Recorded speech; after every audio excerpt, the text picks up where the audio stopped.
is truly mightier than the sword. Yep, this country's got a long and proud history of the pen being mightier than the sword. In other words, free speech and artistic expression will always defeat an authoritarian trying to suppress that free speech. At least it has up until now. And to say that we're seeing that right now in America would be a gigantic freaking understatement. The party that claims to love the Constitution and hate cancel culture, you snowflakes, they are cracking down on dissent and free speech. From major news outlets to late night comedians, these are scary times for the red, white, and blue. Yet still, artists continue to fight back, and I'm so happy to say that we've got some new examples to show you. So hit subscribe to Really American Media, as supporting stuff like this video and the content in it are more important than ever. Democracy is on the line. I wish that was hyperbole, but it's definitely not. And if you've seen some of my other videos here, you know that we've had a lot of artists trying to defeat that sword with public pieces of protest art, like the bronze poop on Nancy Pelosi's desk, the golden TV playing Trump and his buddy Epstein together on a loop, the dictator-approved golden fist crushing the Statue of Liberty. How about the red Trump statue coming out of a sewer in New York City, the J.D. Vance mural in Philadelphia, or the giant Elon Musk head at a state park that he gutted the funding for? How about the street art in Los Angeles showing Trump and his boyfriend? The plaque on a Trump golf course bench honoring the terrific guy, Jeffrey Epstein, or both of them being projected onto Windsor Castle in England this week, appearing on mugs together in the gift shop there. And of course, their faces on a giant picture on the lawn of the castle. And all of that brings us to the next, but surely not the last, piece of protest art. Yeah, cool down so much. Thank you so much, guys. Woo!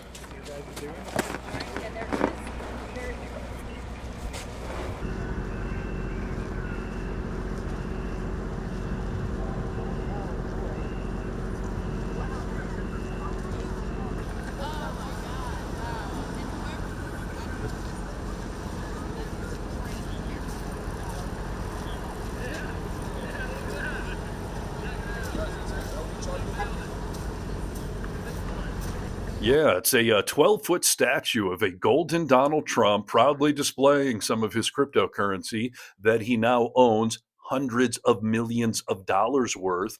It's got a plaque that says, Donald J. Trump Golden Statue is a tribute to President 45 and 47, the Bitcoin president. President Trump has a new statue, and it's standing along 3rd Street Northwest across from the U.S. Capitol. Students from Liberty University drove it into town. They came up with the idea for the 12-foot Bitcoin-themed statue, which took about 5 weeks to complete. Now, one might wonder if that statue is going to outrage Trump. Will he call for it to be taken down and destroyed?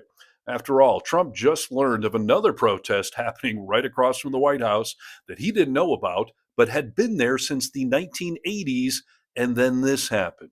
Earlier this morning, federal law enforcement took down parts of a vigil that stood across from the White House for more than 4 decades. Now, that vigil has been a staple of Lafayette Park since it was first set up back in 1981. Its goal is to promote nuclear disarmament and an end to global conflicts. It's also believed to be the longest continuous anti-war protest in U.S. history. Yeah, so if Trump had that protest removed, is he going to go after this golden Bitcoin statue, even if it has a permit to be there? I'm guessing no, because I am so disappointed to tell you that this is not a protest. Everyone's got this one wrong. What that plaque said was not sarcasm or irony.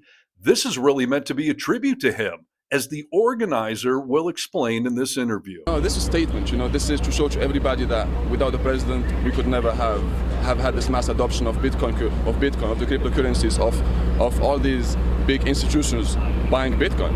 And it shows that's the future, and this is our thank you, our statement to the president. I just can't. Yeah, this is meant as a thanks to Trump for being the Bitcoin president.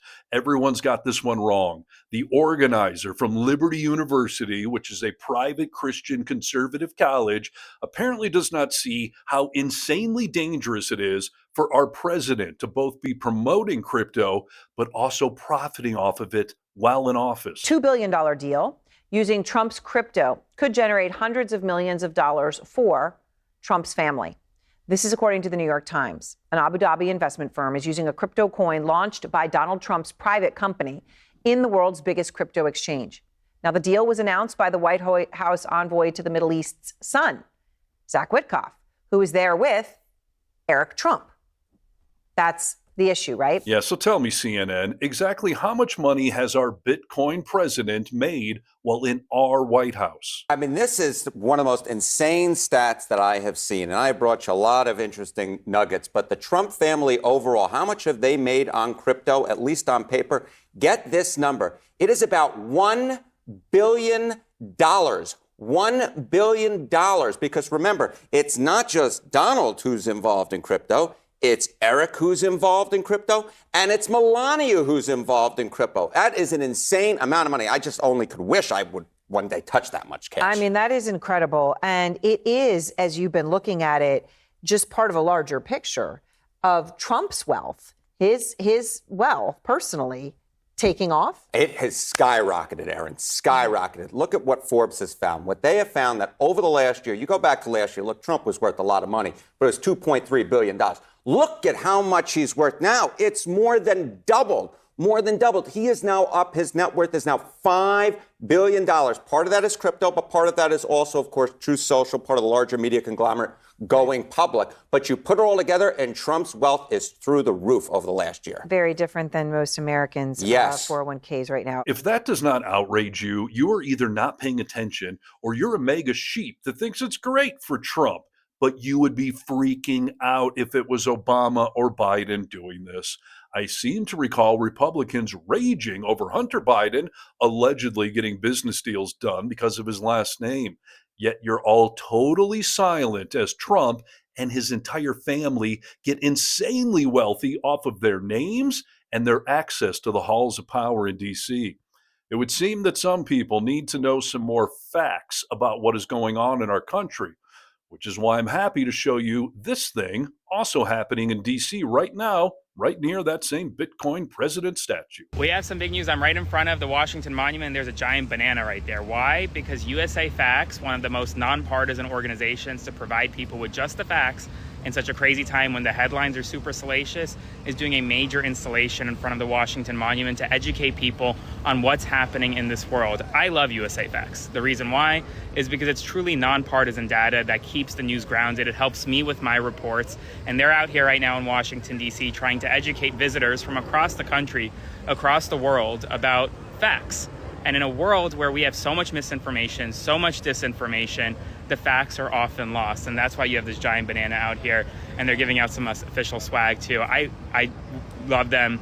I've used their website multiple times. So if you're in Washington, D.C., come on out. Yeah, usafacts.org. It's a great nonpartisan website that has facts, not opinions, and it's definitely worth your time. You know, unless you're the type of American that rejects facts that don't fit your ideology. In that case, you're literally helpless. Yeah, I'm looking at you, MAGA. Although you're helping the president do a great job of wiping his ass with our Constitution. So thanks for being the worst kind of patriot there is, the kind that doesn't question anything and just accepts what your dear leader is feeding you because it fits your ideology, unlike the aforementioned facts. So remember, this is what you voted for, and eventually a Democrat will be president, and you're going to find out what irony and hypocrisy actually mean. In the meantime, though, like this video and support the actual artists, entertainers, and commentators who are really fighting the Trump regime, and comment below. Get vocal. From the Vocal Minority with Nick and Steve podcast, which, by the way, is live every Friday afternoon at 3 p.m. Pacific time, right here on this YouTube page, and it's archived under the Live tab. Go find last week's. I'm Steve Harness for Really American Media.